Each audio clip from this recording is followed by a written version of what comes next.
What's going on, everybody? It's Wayne G. We're the NFL experts, and I'm joined by Mark D. What's going on, Mark?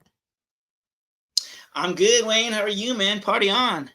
Yeah, party on. I'm doing okay. The issue I think I'm running into is I have Achilles tendonitis. E. Yeah, so the bottom of my heel, my right heel, hurts a lot. I've been icing it like all day long. So That doesn't sound good at all, man. no, it's very painful. But whatever, I gotta deal with it. Can't make it go away by complaining about it. So Yeah, rub some dirt on it.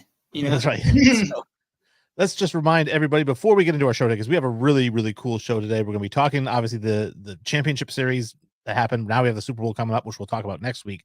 But Yep. we're going to talk about the championship games. We're going to bring on Sully for the NFL draft stuff. So we're going to talk some NFL draft. And speaking of the NFL draft, I did want to pitch that I've been doing these 7-round full team mock drafts for Fansided. So check out Fansided. I think I've got the Packers on there, the Seahawks, the Eagles. There's about 7 or 8 teams. There's a lot left to do, but it's been a busy week, so I haven't gotten to it since then. But Wayne's been a mock draft machine, gotta say. I have been indeed. And before I pitch, I definitely want to say that thank you to Man Hour, who says I'm here so I don't get fined. Thank you for joining the show. And so much dunking from the foul line. Oh, yeah, exactly, because my Achilles. So on Man Hour show, Man Hour is on at 10 a.m. Monday through Friday. Definitely check those out. Check them out, y'all.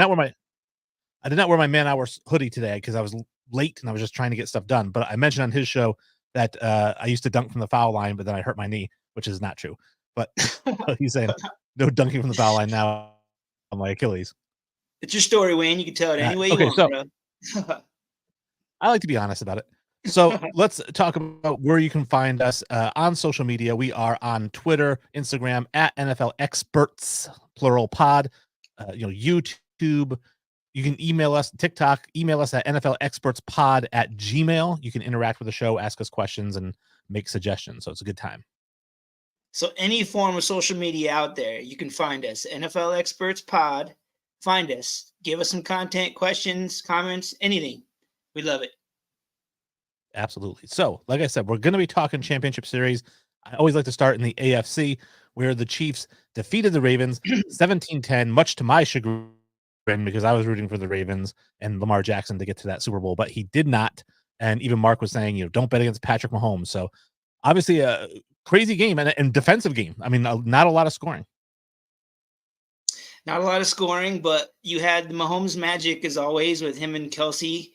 Him always finding him somehow, some way. When you think the drive's over, he finds Kelsey for a 30-yard drive. It's like, how did he do it every time? Like you said, man, like I said last week, you don't bet against Mahomes. And like when we do our picks later on the next episode, I don't know who I'm going to pick because it's going to be hard to bet against him, man, for sure. It's incredibly tough to bet against him because it's like Brady. When Brady was playing, it was like, well, if there's time on the clock and Brady's the quarterback, he's probably going to win the game. Yeah, we're like witnessing history with Mahomes. It's pretty cool. Like, I hate it because he's in my division, but it's pretty cool to watch as an NFL fan. Now, what did you think about the fact that the Ravens had 16 rushing plays and they're the number 1 rushing team in the NFL? That was my next point, Wayne. I'm really glad that you mentioned that because that's the one thing that bugged me is like, how does the team that rushes the most, has like the best rushing team in all of NFL, causes them to have the best record in the league? And when you go and you play the Chiefs and Lamar comes out and says, oh, this is going to be a heavyweight fight, and you come out and you don't do shit. Like, what? Are you fucking kidding me? You run the ball. You're the Ravens. You run the ball. Like, I don't understand why they like decided just to abandon it. Like, because they're playing Mahomes. I don't understand, dude. It pissed me off because I was kind of rooting for the Ravens secretly, even though I picked the Chiefs because I hate the Chiefs. So I wanted the Ravens to win, and they blew it. Well, Buck does say from Man Hour, he says Broncos know all about losing to Mahomes, which, like you said, although I did notice, Mark, you're not wearing your NFL Experts hoodie. Has it not come in yet? It actually came in today, but it's still the thing. I didn't have time to open it up or anything. Okay. And then Man Hour also says, because KC listened to me, make Lamar one-dimensional and keep him in the pocket. Buck, he threw for 272 yards. So keeping him in the pocket, and he would have thrown for more if it weren't for Zay Flowers, which I did really want to go off on this dummy, all right, who Zay Flowers catches the ball. like inside the 10-yard line, then pushes the defender down and drops the ball on his head, gets a 15-yard flag, so it gets pushed back 15 yards, still manages to score a touchdown because Lamar throws him the touchdown, but he fumbles it right before he gets into the end zone. Then this is all happening one play right after the other. Then goes to the bench, punches the bench, and gets a cut on his hand, so he has to get medical treatment on his hand. I was like, this is the dumbest person I've ever seen in my life. Dude, I understand. Like, they were like finally gaining some momentum at that point too. They were like going to score, and first he does that penalty, and then he fumbles, and it's like it just killed whatever momentum they had left trying to drive back into that game. So I agree with you. He's another one that blew it too. Yeah, he was terrible. And man, now we're talking about how take away the 3 big plays that Lamar had, and he doesn't break 140 yards passing. Well, every play is a part of the game, but take away Mahomes' 3 biggest plays, and he's probably at 163 yards. So it's just the way it is. And then he says he doesn't fumble. It was great defense. It still is a fumble. I mean, even though it's a great defensive play, he's got to hold on to the ball. Lawrence Taylor didn't force a fumble every time he hit somebody. So that's kind of where I was frustrated watching the game. And I'm so glad that the Patriots didn't take Zay Flowers. Everyone wanted them to take Zay Flowers because he was from Boston College and they needed a receiver. But I don't know how that happens as a coach. Your John Harbaugh is a great coach. How does he not tell his players, if you get a big play, don't get an unsportsmanlike and then lose 15 yards? It's huge. Well, I don't understand is how does John Harbaugh let them have that game plan or even not change the game plan? Like, it obviously wasn't working at halftime. They said the last game, Lamar said something at half to everybody because he was really mad how the game was going. How come he didn't do that this time? Like, it's like he just gave up to Mahomes. Yeah, I don't know. There's so many questions with that game, which really kind of led me to a question I had here. This is actually one of the funny, dumb things that here, and I know that Buck will agree that this is stupid. All these people saying that it's the NFL wanted Taylor Swift in the Super Bowl. What do you think about that? I'm not one of those conspiracy theories, but I kind of have this theory, Wayne. I don't know if I ever told you, but I feel like I'm probably one of a million, but I thought this, I'm sure before a lot of those millions, I probably see that. But I had this theory that Taylor Swift is paid off by the NFL to show up to games, not necessarily they didn't necessarily like get Travis and her together, but once they got together, they kind of were like, hey, why don't you just go into games and you'll help build our revenue and blah, blah, blah. And I don't know. I just always kind of felt that. Yeah, maybe. But again, it's long ways from, forcing the game to be a win. Yeah, but I was just going to say that. I don't think they're going to go as far as to let the Chiefs go in the Super Bowl. The Chiefs are just good, man. Now, Buck does say that Tay has brought $337 million into the NFL and the Chiefs. I don't understand that. And also, I was thinking, and I know we're going to talk about the NFC, but wouldn't you also want Eminem to go to the Super Bowl then too? But he didn't make it. Right. Right. I think I'd rather him go than Taylor, but all the teeny boppers win, Wayne. What else did I have here for questions for you? So the next question really about the Ravens, I said, what is next for the Ravens? Because, looking at this team, free agent wise, Odell Beckham, Kevin Zeitler, Rock Ya-Sin, Patrick Queen, Ronald Darby, Justin Matabuke, Devin Duvernay, and Jadeveon Clowney are all free agents, and they have $5 million in cap space. So is this a team that can get back to the AFC Championship? I don't know. After you just said that, I don't know. That's going to be a lot of restructuring and Lamar too. I'm not sure how his deal works out. I don't know if he gets paid right away from his deal. So, because I know with Mahomes and like Burrow, they had some of their money, or not Burrow, but Hurts, they had some of their money deferred later as it got bigger in the salary. So I'm not sure if he did that. So yeah, they're going to have to do some work. Yeah, well, they're going to have a lot of work. They're going to have to do really well in the draft because there's nothing they can do in free agency. They have no money. And so even if they restructure, like how much would that even free up for them to keep some of those guys? Well, I'm glad you asked that because I was looking at players they could restructure to save money. And really, you've got Ronnie Stanley is about it. And he's their offensive lineman who really didn't do a lot. So well, I don't know. Yeah, they got a lot of decisions to make. At least they have a quarterback, though. My team doesn't even have that.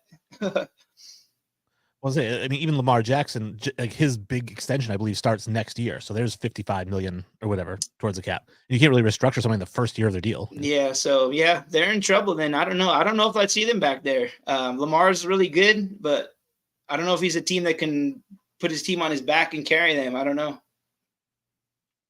Now, Buck does say it was scripted until he flipped the fans off, meaning Eminem. Once he flipped the fans off, and it was no more scripted. That's a good call. Then he says Lamar's taking up 37% of the cap this year and 40% next year. Well, as he should. He's but that's brutal for the rest of the team for sure. It is. I mean, you just can't afford a bunch of $20 million guys. And that's one of the things I think Bill did really well for the Patriots was finding those guys who would play for $5 and $6 million. He spent all the way up to the cap. So the mistake that people mistake is that Bill was cheap. Bill spent as much as the Ravens and the 49ers and everybody else. He just spread it out over 200 guys, whatever, instead of 5 guys. But also, as you say that, the Ravens have a good GM, and they've drafted really well over the years. So I can see them like building their roster probably that way. Well, like I said, Buck had mentioned Eminem, and we mentioned the Detroit Lions, and we have to talk about the Lions who lost 34-31 to the 49ers after being up 24-7 at the half. And then I think the Patriots just not Patriots, like the 49ers come back and score 24 unanswered points. I don't know. I mean, I figured the 49ers were going to win, but then I didn't think they were going to win, and then they did win. Dude, Dan Campbell lost in the game. Like, I understand he wants to be this hard-nosed, this aggressive, grinded out coach, and he like always wants to go for it on 4th down, and he wants to run fake punts and biting kneecaps, the whole thing. Like, I like it and I respect it. But, dude, when you have a chance to go to the Super Bowl, you kick the goddamn ball. Like, if they would have kicked the field goal before halftime, and if they would have kicked the ball when the Niners were starting to gain momentum and starting to score more points, they would have kicked that field goal, they probably would have won the game. But because they didn't do those things and they would go for it on 4th down, on one of them, they throw the ball to Josh Palmer, which I don't understand why they passed it when you should have ran that ball on 4th and 3. Like, so there's a bunch of bad decisions made. And it all falls on Dan Campbell. Well, I'm going to play devil's advocate, if you will, which is Dan Campbell, this is how he got here in the first place. Without doing those sorts of things, he's not in the NFC Championship game. So like you were talking about, abandoning what's been working. Why would you do that? Obviously, that play fails. But if he succeeds on that play, it's like, hey, Dan Campbell, this is why he's going to the Super Bowl. Right. Like, I see the other side of it. That's a really good point. Like, because it's also like the kicker could have missed both those field goals. I get that. Like, it could have gone either way. But I mean, like, when you like have a chance to go to the Super Bowl, you play it safe, man. Like, there's times when you do the things that you always do, but when you have a chance to go to the Super Bowl, you're like, hey, maybe I should take the points here. Like, he should have took the points because in this instance, the points would have helped him win. Well, Buck does agree with what I was saying. He said, live by the sword, die by the sword. Sadly, sometimes you have to trust the moment, go up by 3 scores. And then he says the worst play of the game was actually the 3rd and goal call with a minute left. You pass the ball, you take the field goal. You don't try to run the ball. Yeah, that's what I'm saying. I'm like, I don't understand a lot of his decisions, but like I get how he is. He's aggressive. He's always going to do this. It's his mentality. It's what brought him there. But I don't know. I would have kicked the field goals, man. Bringing it to the quarterback position, because I thought Jared Goff played very well, and he has all season and all playoffs. For the second week in a row, I thought Brock Purdy did not look good. I mean, yes, he won the game. He had the 267 yards, but a lot of his passes just looked awful. Like it almost seems like he's lost some accuracy in the last couple of weeks. I don't know if it's about that. I just think he's still a rookie quarterback, dude. Like, and he's playing in a big game in the NFC Championship game. So I don't know if it was nerves or what, but he came through when they needed it the most. Like in that last drive when he started running the ball, like when he couldn't get anybody open, like that was really good for him. That's what helped him win. Well, speaking of running the ball and tying this in, Christian McCaffrey had 20 carries, 90 yards, 2 touchdowns, right? So this is just more fuel, I feel like, with Purdy not looking great, McCaffrey getting 2 touchdowns of McCaffrey is a product of the system. He's a system quarterback, and we talked about being a game manager is how you win.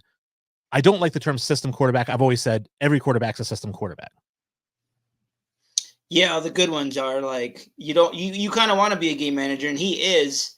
But I mean, we still haven't seen him a whole lot. He's only played what, like a season and a half so far, and he's been playing big games. So I'm curious to see how he's going to do in the Super Bowl.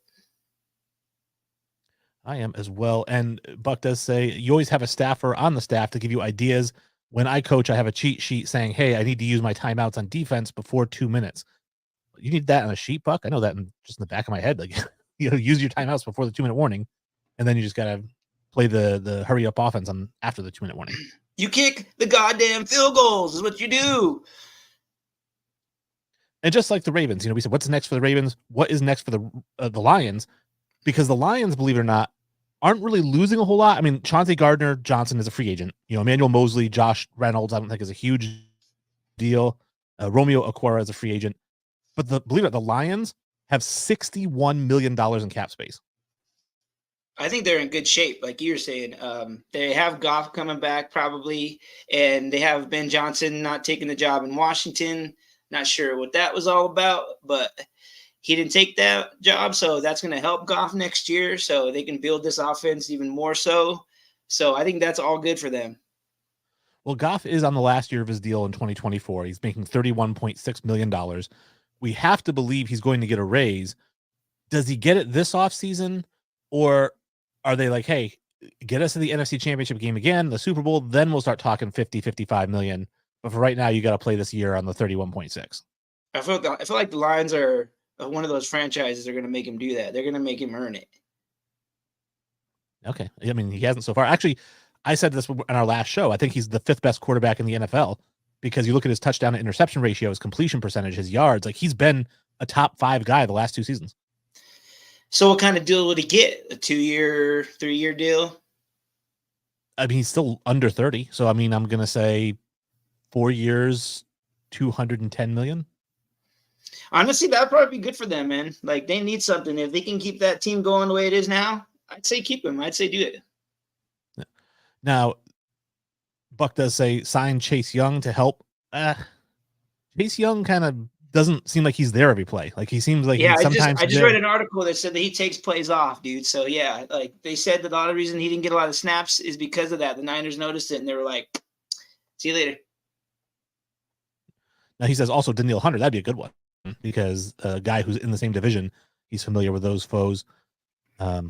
Patrick Queen would be a good one. The Ravens can't afford to. He does need somebody opposite of him. He does for sure. I agree with that totally. Buck says Goff is improvement mode. They still have a rookie deal quarterback behind. They do have a rookie quarterback behind him, a rookie deal quarterback, I should say. But that's the thing is that Goff is showing he can get to the NFC Championship game. If you have a guy who can do that, then you run with that guy. If I was the Lions, I would offer him 5 years. That's fair. 5 and 200. I mean, that's only $40 million a year. So does he take that with other guys getting 50, 55? I think you're gonna. I bet you he would. I bet you he'd take that deal. Well, let me ask you. You mentioned Ben Johnson, and I wanted to bring this up because Ben Johnson was the front runner for the Washington Commanders job. He was the guy that they wanted. They also were really high on Slovic from the Houston Texans. Well, Slovic goes back to the Texans. He's going to coach for them next year.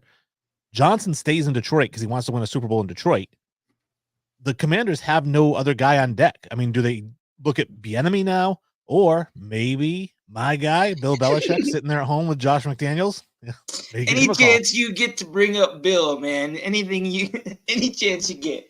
Yeah, I don't know what Washington's doing. Adam Schefter gossip guy came out and said that Ben Johnson was asking $15 million, and a lot of teams were like, we don't think you're worth that. You're a first-time head coach.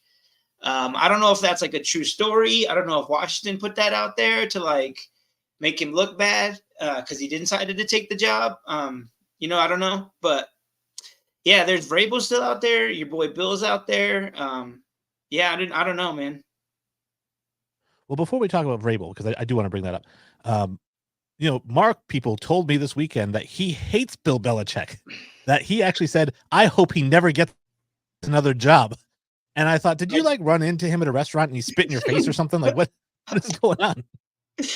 I just been meaning to tell you. I didn't know how to bring it up to Wayne. I know he's a big Bill lover, and I'm a big Bill hater. So I didn't want to like say anything that he didn't like.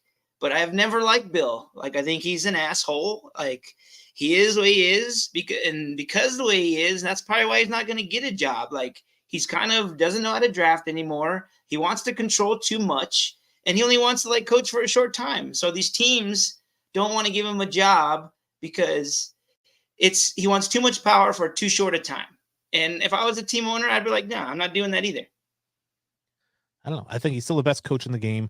Buck does say they told Eric Bieniemy. I don't know if they told him that he's going to be the head coach or if they just told him they're going to interview him. And he says Bill Belichick's going to be the Cowboys defensive coordinator. Bill Belichick will never take anything but a head coach. He is not going to be a coordinator for somebody.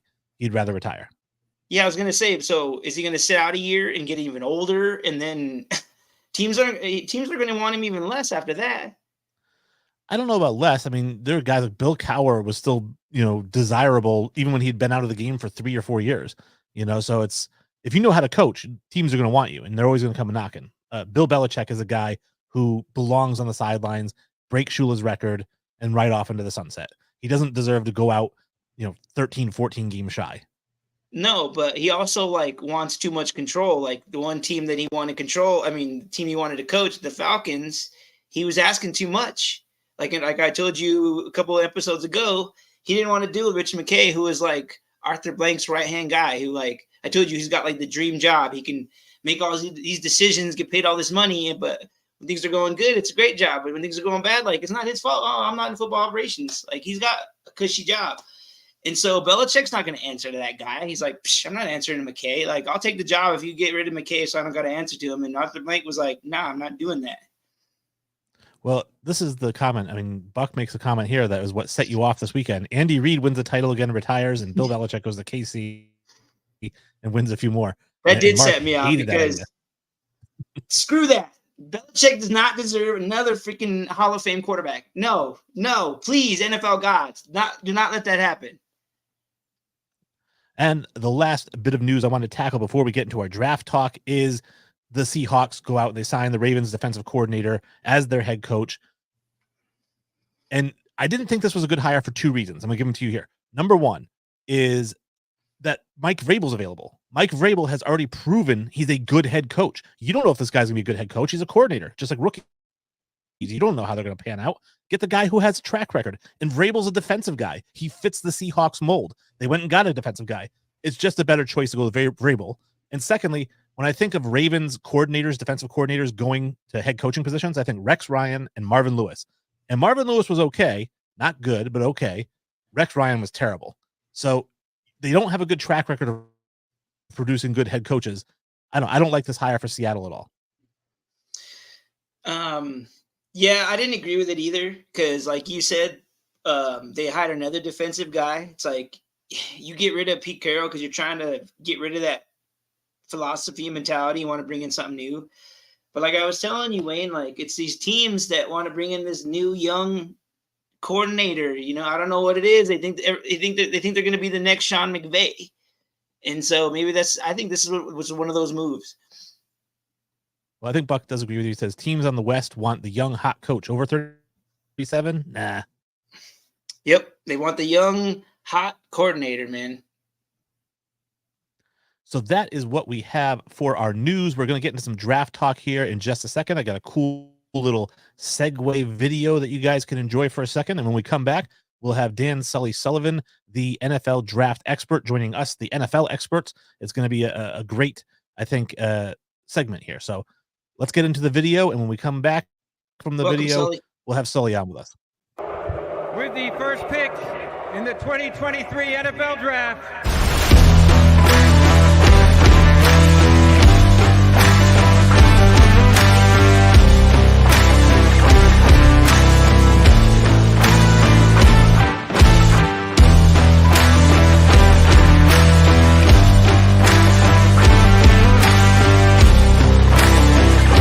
With the fifth pick, with the ninth pick, with the 23rd pick.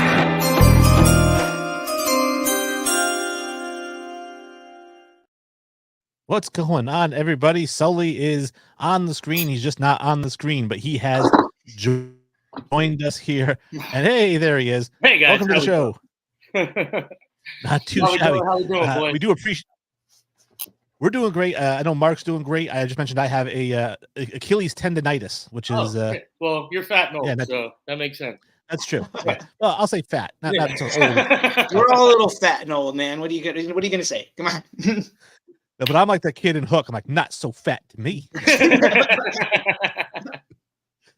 I'm down. All right, Sully, I'm glad you joined the show. We are going to be talking the NFL draft. I know when I reached out to you initially, I was like, hey, let's do quarterbacks and receivers first.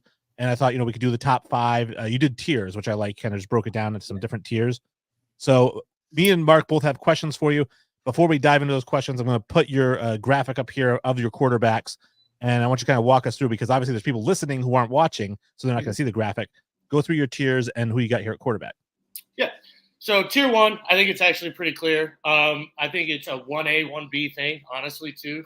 Caleb Williams, Drake May, I think both are just absolutely top flight, like franchise quarterbacks, guys that you mortgage the future for, kind of thing like that. We'll talk about it more with the Bears, but you take when they're there. Jaden Daniels is right there. The kid's just got talent oozing out of the ears, honestly. He just, I want to see him put it all together. With those guys, you just never quite know. And then the next group, the Bo Nix, Michael Penix, J.J. McCarthy. I'll actually throw Spencer Rattler in there too. He's a guy who got a lot of hype back in the day. Was potentially the number 1 overall pick, and then had some downswing years. But the NFL loves him. Everything I'm hearing out of the Buzz world kind of thing is the NFL is absolutely in love with the guy. He had a great first day at the Senior Bowl. So then that group I really like too. Honestly, this is a quarterback class. We may see 5-6 guys go off in the first round. So. Absolutely. Now, we do have some questions prepared for you before I dive into those. Buck is on here, says, Sully, haven't seen you. You've been to the gym. Just a little bit, boys. Just a little bit. He also says, clear. He said Caleb will be a below average quarterback in the NFL.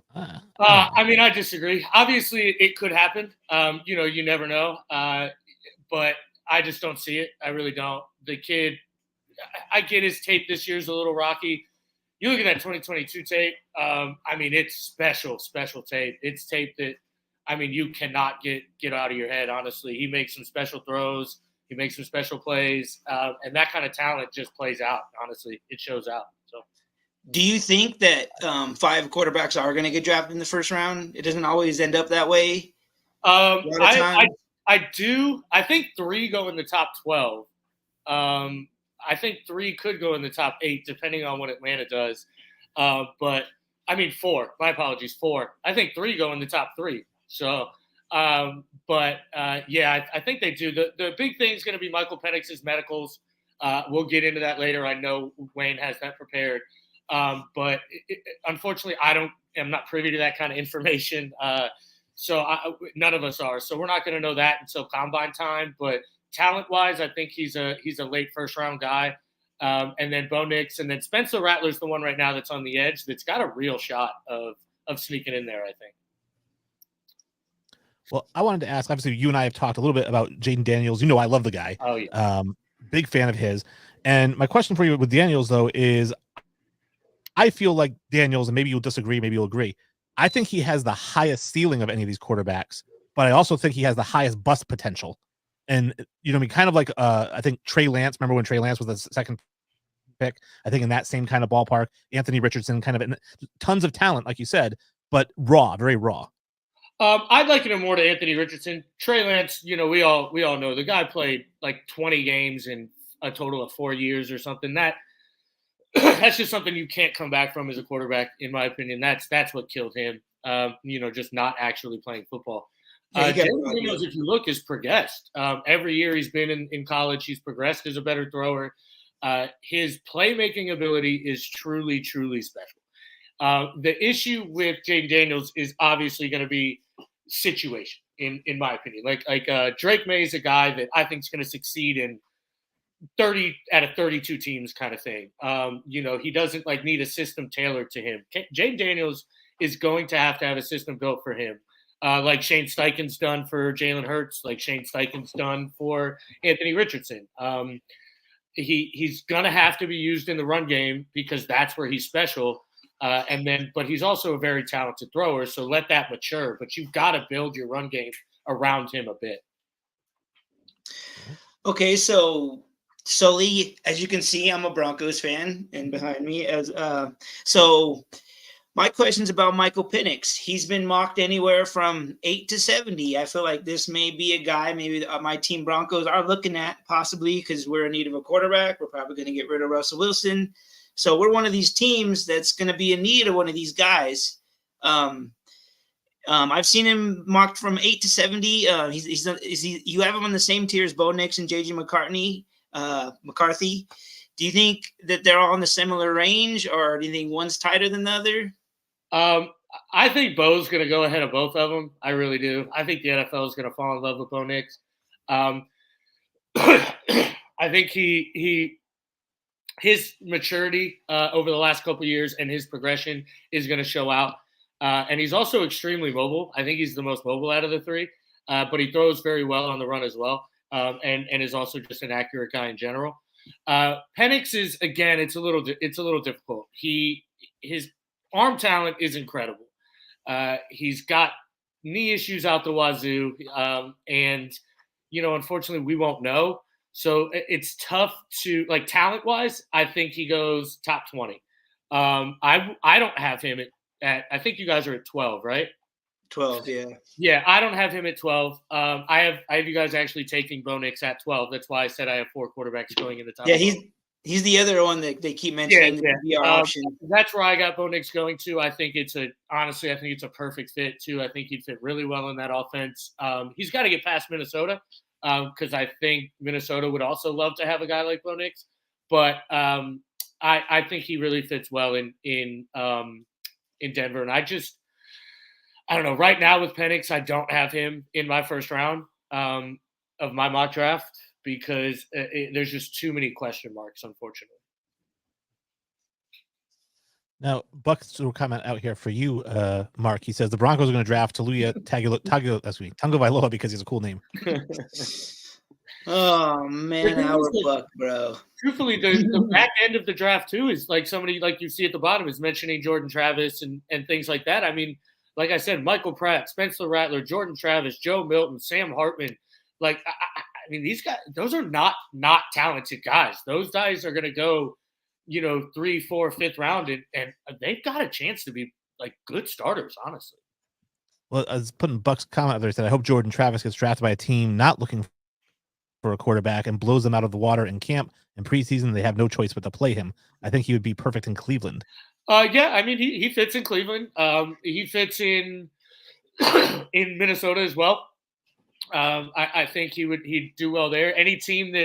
Whatever team ends up signing Kirk Cousins, aka the Las Vegas Raiders, I think are going to possibly need a quarterback to mentor, and Jordan Travis is that. Aiden O'Connell is already like 28, so I don't really think of him as I know he's on his rookie deal, but I don't think of him as a rookie quarterback. So. Well, I wanted to keep it on Michael Penix because it gives me a chance to pitch my fan-sided article that I wrote because I wrote about this because one of the guys went on Rich Eisen and he said that scouts are telling him, some scouts have him going in the first round, some scouts have him going undrafted, and that blew my mind. I said, no. There's no scouts thinking he's going undrafted. There might be scouts who aren't going to take him, but there aren't scouts thinking he doesn't get picked. And later on, actually, I talked to the guy who was on the Rich Eisen show, Bruce, whatever his name is. I talked to him on Twitter one-on-one, and he was like, yeah, no, that's actually what I meant is that there are scouts who wouldn't take him. I was like, that's what I thought. That's why I wrote the article. But that's why I was going to get your take is the idea that he could go undrafted. I think worst case scenario, let's say he shows up at the combine. He's got some still damage in the knee, even though he hasn't been hurt the last 2 years. I don't think he goes beyond 3rd round, maybe. Yeah, I do think third's his ceiling. I mean, again, it's all depending on medicals. If they come out and say, look, his knee is not playable kind of thing, because there are going to be teams that don't clear him. It's going to happen. If I'm on again and we talk about the edge class, Leatu Latu, we're going to talk about there. He's like a Jalen Phillips. He was medically retired and came back and had an incredible year. It's kind of the same thing. If teams are going to fail him just because of that. But Michael Penix's talents, it's going to play out. Like I said with Caleb Williams, talent plays out. Michael Penix is a legit player. The guy's been in multiple offenses. He can read defenses. He's not just like a scheme-dependent quarterback. And again, I love left-handed throwers. I just do. And so, I'm a big fan. I also he's another guy who stood out at the Senior Bowl day one. Him and Spencer Rattler kind of separated themselves. I get it's day one, but they were the two guys that looked the best and the most natural and the most comfortable there at day one. So you were mentioning fourth. I just want to jump in real quick. Before you mentioned the fourth and fifth tier quarterbacks, I wanted to point out when it came to Michael Penix, and Sully will back this up. I like having witnesses to things. I've been a fan of Penix since he was a freshman at Indiana, because I remember watching a game where they played Ohio State because I wanted to watch Justin Fields play, and Penix threw for like 435 yards, and I texted Sully and I said, dude, who is this guy? Yeah. No, that was a fun game. And he, again, his arm talent showed out. That's why, like, this guy, he didn't just show up this year at Washington and start to play well. He's been a very good quarterback for a long time. And then he was also hurt in the national championship game, so I'm sure that didn't help him during all of this. Yeah, agree. Again, his tag, I'm going to ad nauseum with this, is that medical red flag is going to be so important to him. Like last year, Bryce Young's, weight number was all you heard about for 4 months. Like it was ridiculous. You're going to hear that about Michael Penix and his medicals because they are so important with him. No team's going to question if he can throw the ball. No team's going to question if he can read a defense. His character's, not going to be in question. Nothing like that. It's going to be, hey, is this guy's knee going to blow out? We're done in 4 years kind of thing, So you were talking about the other tier, your tier 4 guys, Spencer Rattler, Jordan Travis, Joe Milton. Do you think you see them getting drafted in the first round or later? Oof. I think it'd be a stretch. Like I said, everything, like all my buzz, like, because I do have buzz guys, that I get some stuff from. That's why I'm able to tell what's happened at the Senior Bowl. I do talk to guys who are in Mobile and are actually on field watching. And Spencer Rattler is all the buzz in the NFL circles right now. There are a lot of teams who have him pretty even with Michael Penix and things like that. So he's the guy who's got an outside chance to go late first. But the other guys, I don't see it. They're day 2, day 3 guys. But again, that's not saying anything bad towards them. I think, like Jordan Travis, unfortunately with the injury kind of set him back.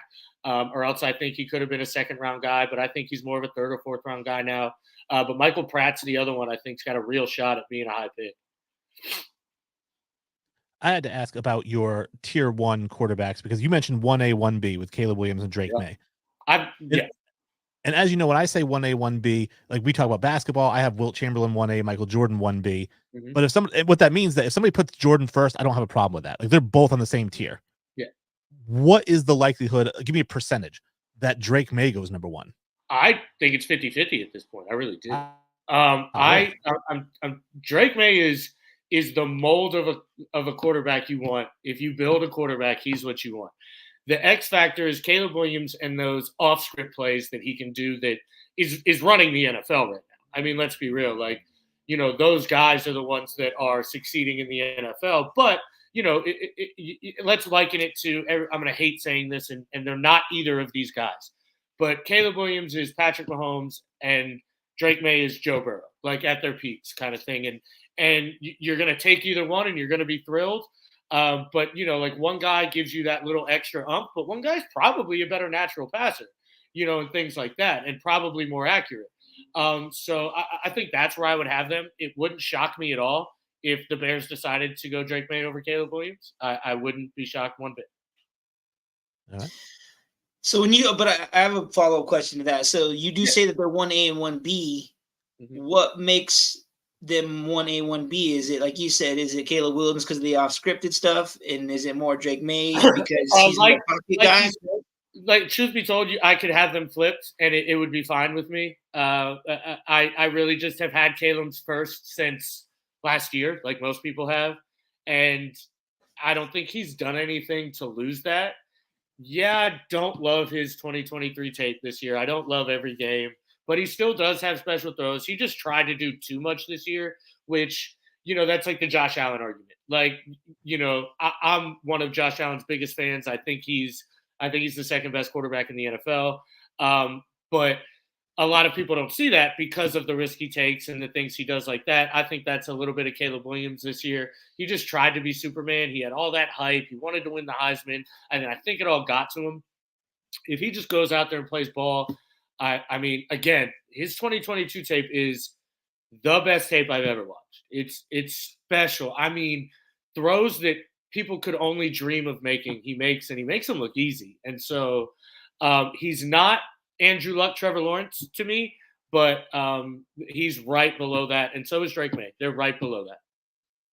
So you would think he's up there with like the Elways and the Andrew Lucks?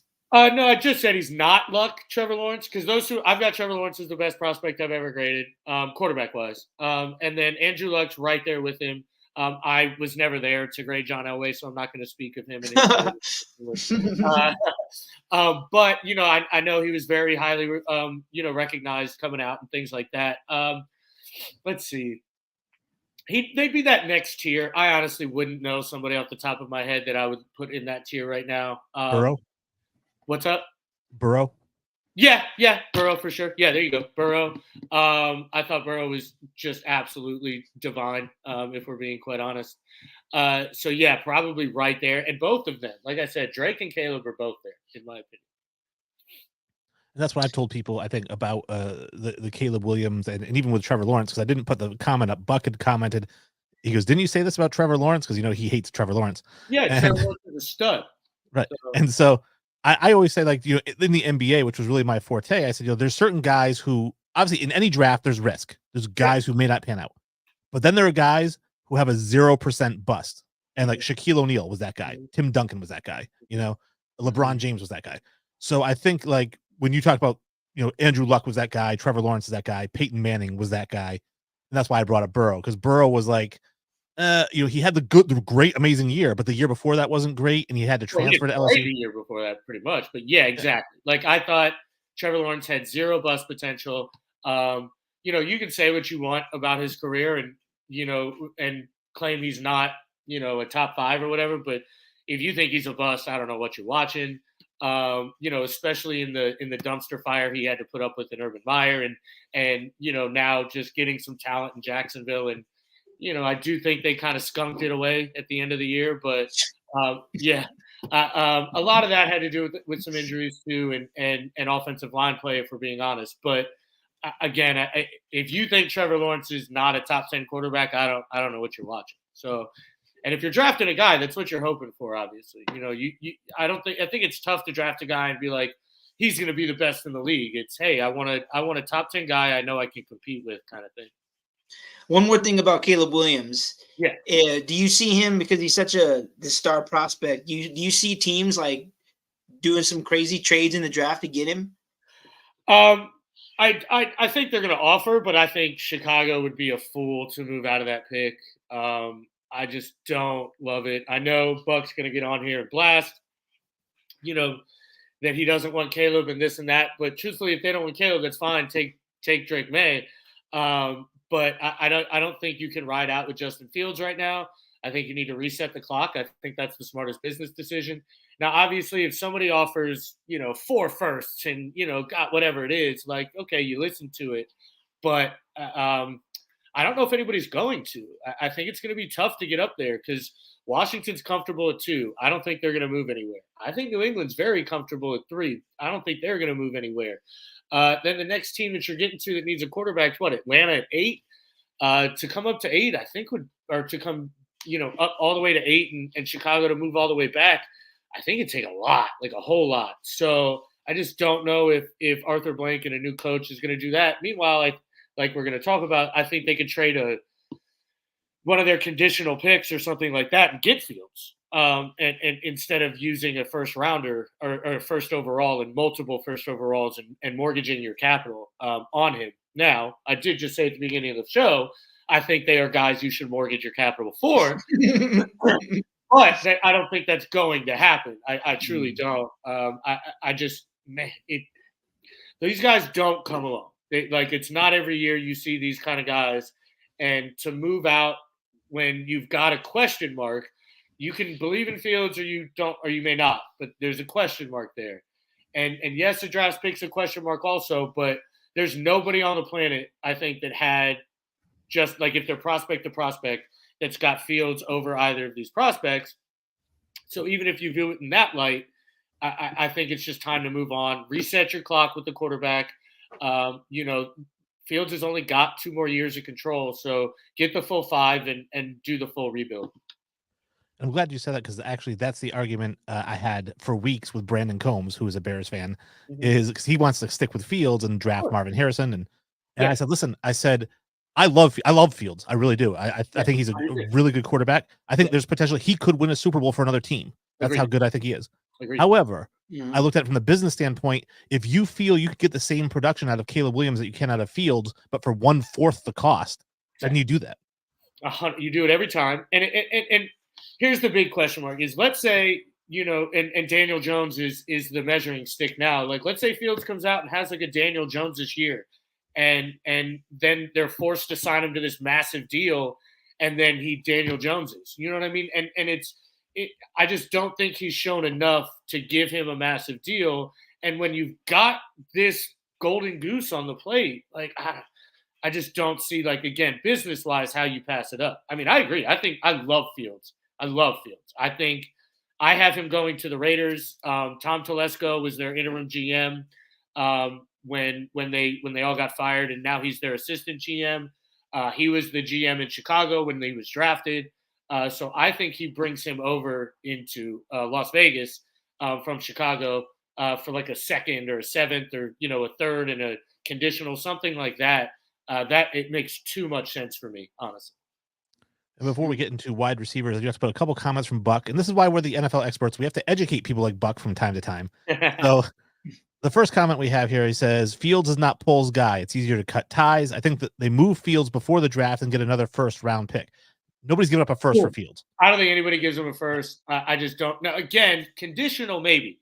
Like if you do a, third round with a playing time condition and a wins condition, yeah, I guess it could move to a first, but there's no way that kid's worth a first rounder right now. No, I said second round pick on him. Yeah. And then the other comment he has here is quarterback should sit a year, I think, but do you draft a quarterback and let him sit behind Fields? I'm like, no, you don't. Well, I don't think you can do that. It's different with a guy who's on a rookie contract. That's why I don't think it can be done. Because again, worst case scenario, then at that point is Fields plays well, and then it's you have to re-sign Fields, and so like you're hoping for your team to not do well, so then you can just get rid of Fields. I don't like that situation. I am a fan of quarterback sitting. I always have been. I'm 36 years old, so I grew up when quarterbacks sat, and that's just the way they did it. So this is all kind of new to me with these quarterbacks playing right away. And the success rate is there, but the success rate is there for people who are sitting now too. So, I think it's just kind of the situation you're in, and obviously, team by team, it all depends. Okay, so let's get into the receivers. Let's bring up the receiver graphic. And again, for the listeners, you can walk us through the different tiers here. I think you have 4 tiers on here instead of 3. So, yeah, this one's a little different. So again, I've got 1A, 1B here, and that's going to be, I think, the shocker of most of this is Marvin Harrison Jr. and Malik Neighbors in tier 1 at 1A, 1B. Roma Dunze in a clear tier by himself, who's also, I think, a incredible top 10 prospect. Brian Thomas Jr. is my man crush of the whole draft. I love the guy. I think he's an absolutely elite player. And then you've got Tez Walker, Troy Franklin, Ladd McConkey. You got a couple more in that tier 4. I just didn't want to overwhelm the graphic kind of thing. But I think this is, again, another group that's incredibly talented this year, like incredibly talented. I didn't even mention Keon Coleman, which I'm sure a lot of people are going to bash me for, but I'm not a fan of his at all. So, but there's a lot of talent at wide receiver. Like we could see, like no joke, like 15 of these guys in the first 2 rounds. I can see that. This question's similar to the one that Wayne had about you with quarterbacks. You have Marvin Harrison and Malik Neighbors on tier 1. How big is the gap between them, or is there any gap at all? There's a gap. I won't say there's not. Marvin Harrison is special. I mean, there's no other way to get around that. The guy's the prototype. He's what you build in a lab if you want a receiver in every way, shape, and form. There's nothing he doesn't do well. Literally nothing. It's just Malik Neighbors is also that dude. I'm telling you, like, if you haven't watched Malik Neighbors play, you're missing. Go watch him play football. It's special. He's AB at his prime. It's his agility and acceleration in and out of cuts and his ability to create separation is beyond special. Like it's a tier of his own in that. And if there wasn't Marvin Harrison, Malik Neighbors would go top 3. So I just that's why I don't really see a huge gap between them. I think both of them go I think both go top 5. If I'm, I'll just spoil it. I've got Caleb Williams, Drake May, Jaden Daniels, Marvin Harrison, Malik Neighbors as my top 5 in the draft. So I just think they're truly both elite guys, like guys that change your franchise at wide receiver. Well, I have to ask this question about Marvin Harrison, because obviously we've been hearing about Marvin Harrison since he was a freshman. We've been hearing about how amazing this guy is.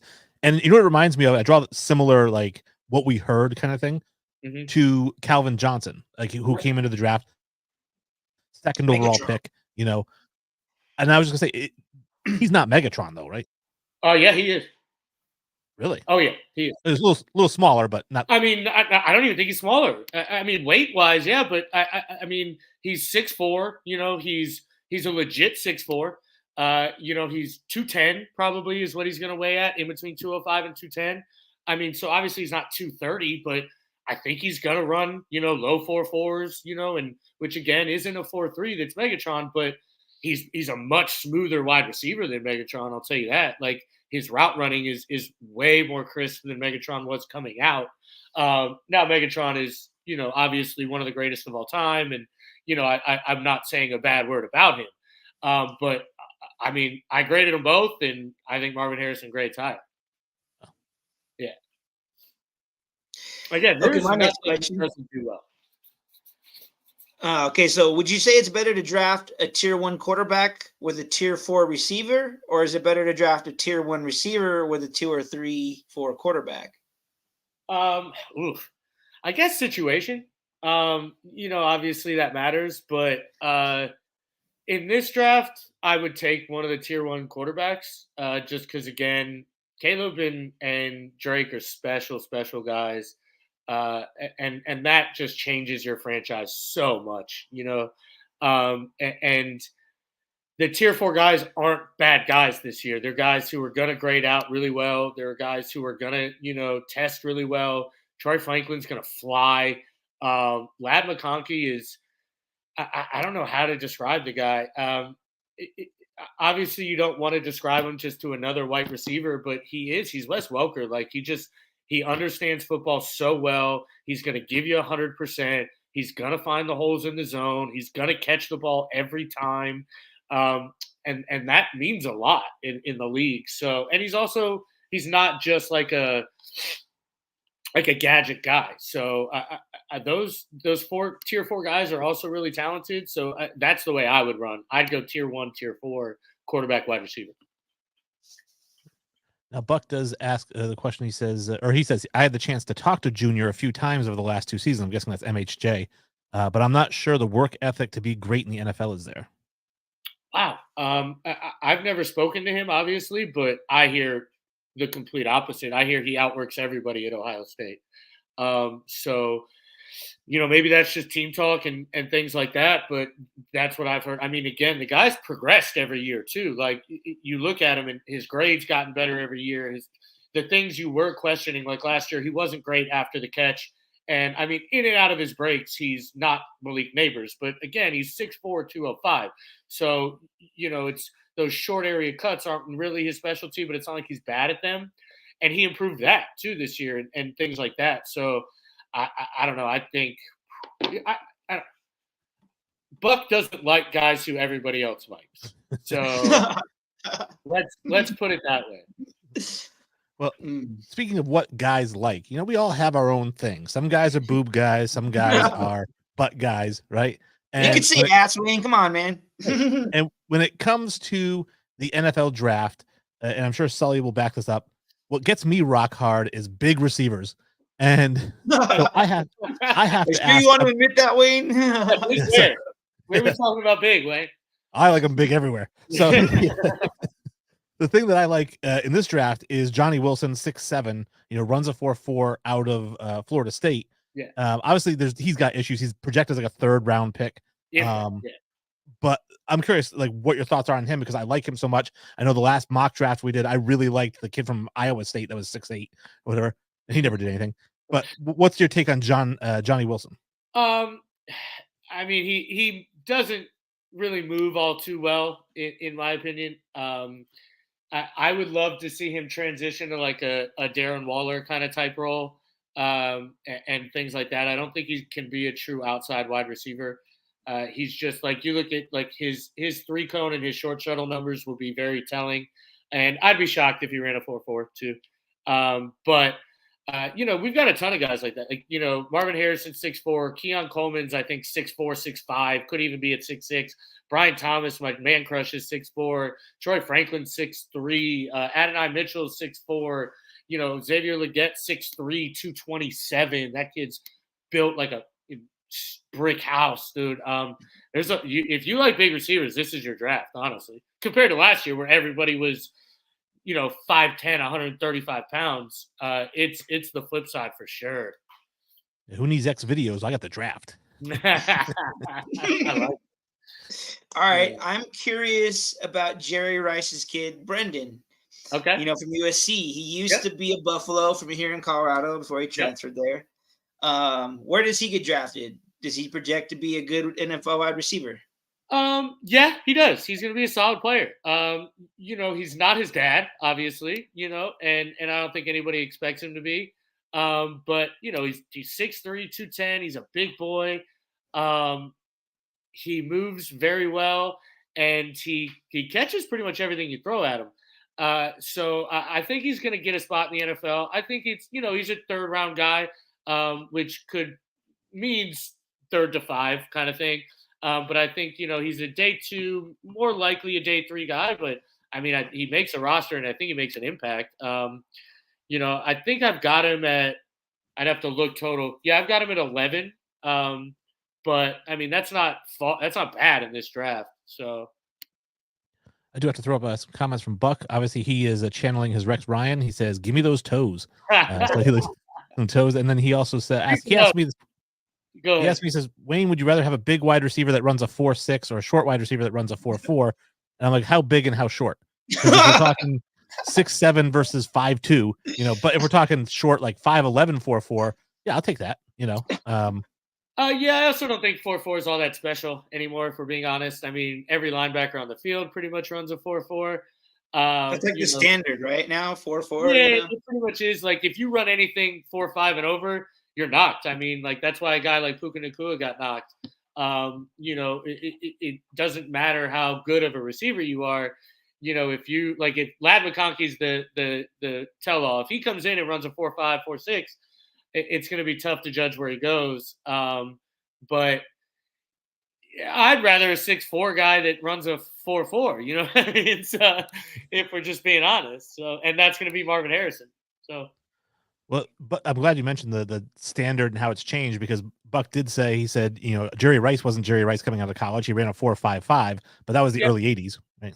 Yeah. He also came out of like a no-name school too. Yeah, Mississippi Valley State. Middle Tennessee State. No, it was Mississippi Valley State. Who went to Middle Tennessee? State was Terrell Owens. Oh, Terrell Owens was there?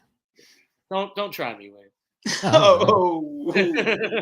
Who's the expert now, Wayne? I got a couple of small schools mixed up.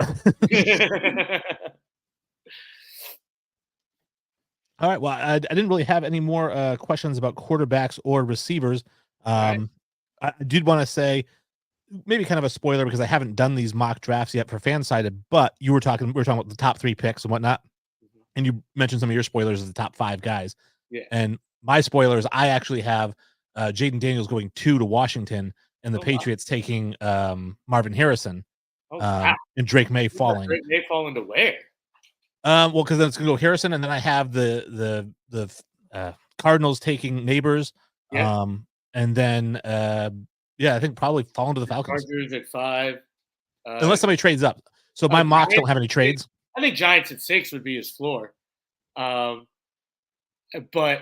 man, that'd be wild. I could see it though. I really could see it. Jaden Daniels is. I mean, we talked about this from this process on. Jaden Daniels is just going to wow people. He's going to look really good in shorts and a t-shirt. He's going to run really fast. He's going to throw really hard. So he's going to look really, really, really good. And a team's going to fall in love. That's for sure. I want to know who Washington's coach is really bad. That's going to have a lot to do with it.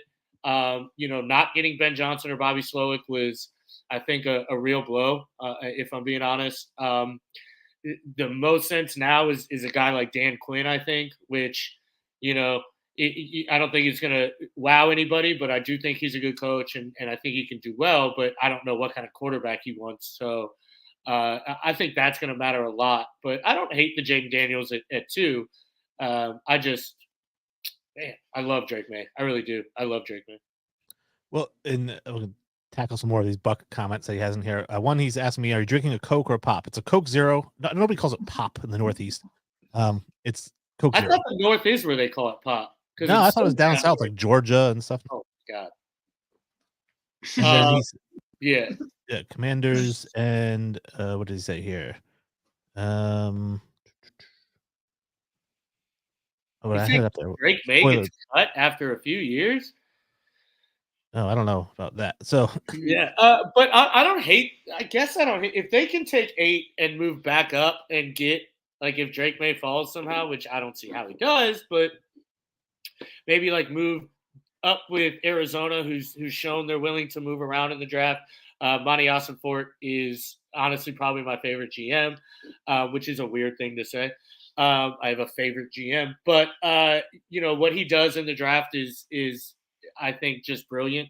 And so I think that could work if you move up from 9, I guess, but it'd take a haul. Again, it'd take a haul. So well, and for those whoever the Commanders get as their head coach, like, do you think, like, I know Wayne brought up Drake May falling, but do you think that's like a lock for them to pick him, even like no matter who their coach is going to be? I mean, I don't think anything's a lock in the draft. I've been doing this for almost 20 years now, and I don't think anything's a lock. But I don't see them passing on Drake May. I do think there is a clear separation between Jaden Daniels and Drake May. I think Drake May is, I mean, he put him in an offense right now, and he can run your offense and play quarterback. Jaden Daniels, like I said, you're going to have to design things around him. He's going to give you those special plays, but he's going to make a lot of mistakes too, in my opinion, because he is still pretty raw as a thrower. But so I think that's where it's going to. But again, the combine changes a lot of things. He goes out there and runs a 4.3 and 4.4 and whatever it is, and looks like Anthony Richardson did, and puts a combine on like Anthony Richardson did, and we all saw what happened with that. So you never know. You really don't. And that's why I was going to say, for those people wondering how I'm coming up with this mock draft, if I'm just throwing stuff against the wall because I'm crazy, it's not that. You are crazy, Wayne. My reasoning with Washington is that, we don't know who the coach is. We know Bieniemy's there, and he could potentially be the coach. And Bieniemy really lobbied for Lamar Jackson. He's a big guy in mobile quarterbacks. He would design an offense around a mobile quarterback. So I think Daniels fits with Bieniemy. And my reasoning that the Patriots don't take a quarterback is because the reason that Mac Jones wasn't benched sooner this year is because Robert Kraft loves Mac Jones. That's his guy. And there is no Bill Belichick GM anymore. Robert Kraft's the GM right now. So Robert Kraft is going to stick with his guy, Mac Jones, and get him a receiver. I guess. I don't hate that option. I just let's put it this way. You're very high on Jaden Daniels. If Jaden Daniels was there at 3, would you be okay with New England passing him? Well, at this point, and I mean, Mark had this conversation, I'm okay with doing whatever the fuck they want. Yeah, because- that's true. I guess you're right. You're not into it. not right now. But no, so But- here's the thing. I'm gonna watch the draft. If Bill doesn't coach this year, I gotta like somebody. It could be the Patriots again. If they take Daniels, I like it. If they go with Harrison, I like it. I mean, they have so many holes on offense. Their defense is great. What would really piss me off is if they draft like a defensive tackle. There's nobody But- worth it. To Right, go exactly. to- So I think that whoever they take at 3 is going to be fine. I actually would love to see them trade back, get some more capital, and keep rebuilding that offense. But See, I'm not against it. It's just, again, at 3, when you got a prospect like Jaden Daniels or like Marvin Harrison there, I think you're making a mistake moving back. I get building capital and everything like that, but I mean, getting a guy that is potentially all pro, like I mean, that's what you're doing. Like, that's the point of the draft. And these guys do not grow on trees. They don't. And so to just pass that, I think would be very difficult. And I just don't view it as like a great move. And again, the same thing with like we talked about with Justin Fields and resetting the clock. You can do the same thing here with Mac Jones. And I don't think he's worth an extension. And again, even if he plays well, are you then extending him for $40 million or $50 million and things like that when you can just reset and rebuild? I also think wide receiver is the easiest thing to find in the entire world. They grow on trees now. So they do. I mean, they really you got guys I agree. Yeah, that are just coming out of nowhere and playing well. So I just think that it's the better option to go quarterback. But yeah. Okay, last question for me, Sully. Yes. You have Bo Nix mocked to us. Do you think he's the plug and play quarterback right away? I actually do. I do. That's why I have him going there. And I think he is a player that's you put him into an offense, he's going to play it. I mean, we all know the stat. He's got the most starts in college football history. And the progression he's done from where he was at Auburn to where he is at Oregon is, I mean, incredible to see. Just incredible to see. And everybody raves about his ability to digest the playbook and to digest an offense. So I think he'll be fine there. And he's going to have to do that with Sean Payton's offense because they say it takes forever to learn. Yeah, but the beauty with Sean Payton's offense, though, is it can be simplified. A guy like Jameis Winston ran it, so I'm not worried about a guy like Bo Nix running it. I do think, he fits perfectly, too, in that Sean Payton scheme. He's just mobile enough, but he's hyper accurate in that short to medium, which is exactly what you want in that system. So maybe get the best out of Jerry Jeudy because, man, I love that guy, and he just is busting. I know.